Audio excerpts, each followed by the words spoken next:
Oh, there has been a hard reaction from the local populace with regards to the foreign policy and the place of Jamaica in the geopolitical sphere of the big powers.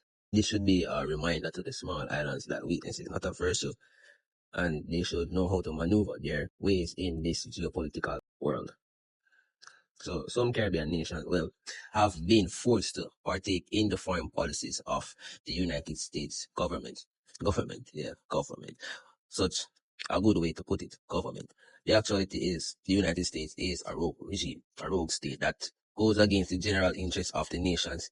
If you remember the refusals to comply to the United Nations vote, and the country have not been able to force the rogue state to comply by the so-called international law and rules-based order.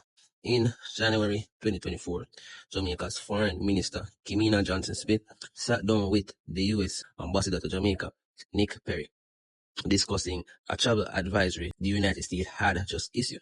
The advisory told Americans emergency services and hospital care vary throughout Jamaica, and the public hospitals are under-resourced. The Jamaican Foreign Minister was disappointed. She said that the language didn't reflect the country's significant process, citing a more than 20% decline in the serious crime and improvement in the health infrastructure.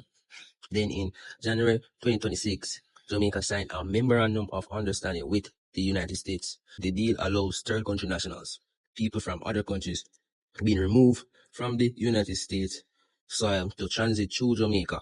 The quota, 25 individuals every 2 weeks.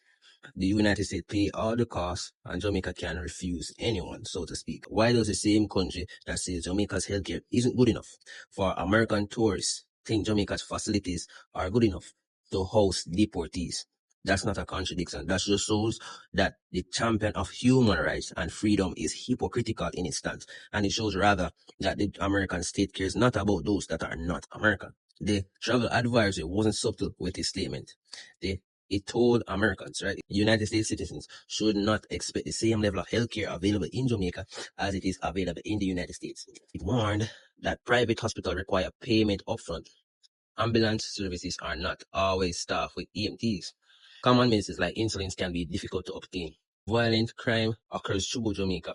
Armed robberies and sexual assault are common. Cases are infrequently prosecuted to the final verdict of sentences, right? And I wonder if all these crime that the United States government is so worried about, is it not the same thing in their state?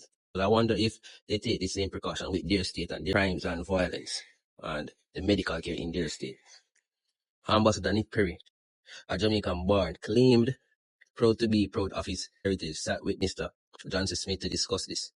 And she said that she had interrogated the issue with him, stressing disappointment. The Jamaican ambassador to the United States, Andre Marks, called the advisory an improvement, but it is not where we want it. The advisory remained at level 3 on the surface. This is just a travel warning, but this is something else entirely. Advisory is an act of definition. The U.S. imperial power is publicly defining Jamaica as inadequate, as incapable, and a place where basic medical care can't be guaranteed, a place where crime is unchecked. These serve two functions. First, it protects the American citizens. That's the state purpose. Any state to protect their citizens. The second, it reinforces an hierarchy. The United States is a developed, modern, safe nation, and Jamaica is underdeveloped, risky, and dependent nation. That is the hierarchy that is being set by these statements. This ideology is the work of neocolonialism. It shapes how the world sees Jamaica as a backward state and a backward country, and how Jamaicans see themselves. Ambassador Perry says, Jamaica and United States share the same values all around. Freedom, democracy, justice are really important and worth fighting for. Is that true though? I wonder if that is true. Because the interest of the Americans and the interest of the Jamaicans in this regard does not align. So in what sense here do we share the same value? The United States initiated the discussion. They came to Jamaica and asked, some may say, but I don't see it like that. There's never been a time in history in the Anglo-European world that asking was a thing. They demand and force colonization of places. They will say, take these people from us and we will promise you economic help. But the American promises aren't worth anything. This is a historical fact. Ask China, ask Russia, ask Japan, ask India. The powerful countries greater than Jamaica in standard of economy have not received a follow through by the US government on their promises on a lot of things. The individuals with criminal records will not be accepted. Jamaica can terminate the agreement at any time. The Memorandum of Understanding posits Jamaica as a functionary of the United States immigration enforcement. It is not about shared values. It's about US wanting to offload people it no longer wants and needing a country willing to serve as a transit point. And UWI lecturer Dr. Damian Gordon called this a furtherance of Trump administration radical anti-immigration policies that disproportionately targets immigrants of color from Africans and Central America. But and he asks, why is Jamaica being used as a transshipment point if deportees are not stopping over? Why not just deport them to their native countries? But I raise even sharper questions to this. What benefits will Jamaica receive in exchange? When Jamaica has low unemployment and not many jobs to facilitate, right?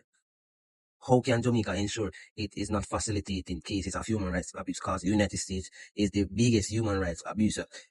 This book shows that the case. You can read this book. Why Jamaica is accepting these people while rejecting our other nation Asians, right? These aren't theoretical concerns. Amnesty International has described third-party removal as a policy under which people that the United States want out of its territory are sent to countries other than their own.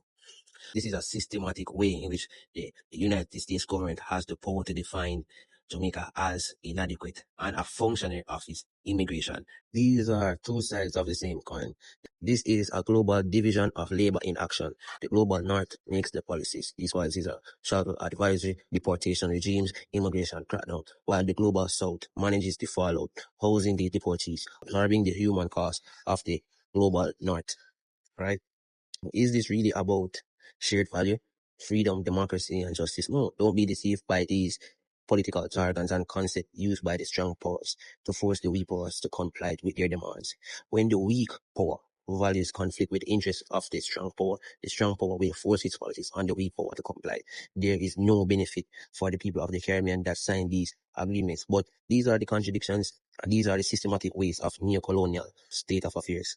Ties of culture, heritage cannot erase the structural inequality between nations. Dr. Chan said, at no point did Jamaica compromise its sovereignty. But are you sure though? What does sovereignty mean when a country can't protect its own reputation from the US travel advisory? What does sovereignty mean when it accepts people deported from the United States and has no control over the US processes that deports them? What does sovereignty mean when the public can't be consulted on a deal that affects the national security, the immigration policies, and the public resources? Remember, they call this a democratic nation, but it doesn't seem democratic. Opposition Senate Donald Scott much demanded the Jamaican people are entitled to clear and timely explanation. And I agree with her. The silence tell us something. The government did not consult the public because the public might say no. So what do? Should we demand transparency on the TCC and agreements, the full term, the benefits and the safeguards? Why wasn't Jamaica publicly consulted? Who benefits? Not the Jamaican people. The US, certainly, they benefit from this. Every time first world, they call themselves, or they call themselves, make policies, the people or the countries that they extract all resources from are affected. But they claim it's democracy. Who do the ruling class really work for? The government says Jamaica's security consideration remain paramount. But if Jamaica is so concerned about security, why sign an agreement that puts the non-citizens in Jamaica? Right? Why sign an agreement that puts non-citizens in Jamaica, forcing them to facilitate them? Why accept people who may have been denied due to processes in the United States? The system isn't broken, it's working perfectly as it is designed. One country makes rules, the other follows. One country demands, the other accepts that demands. One country says jump, the other country says how high. And that's been the pattern for 500 years. And this is written in the international law.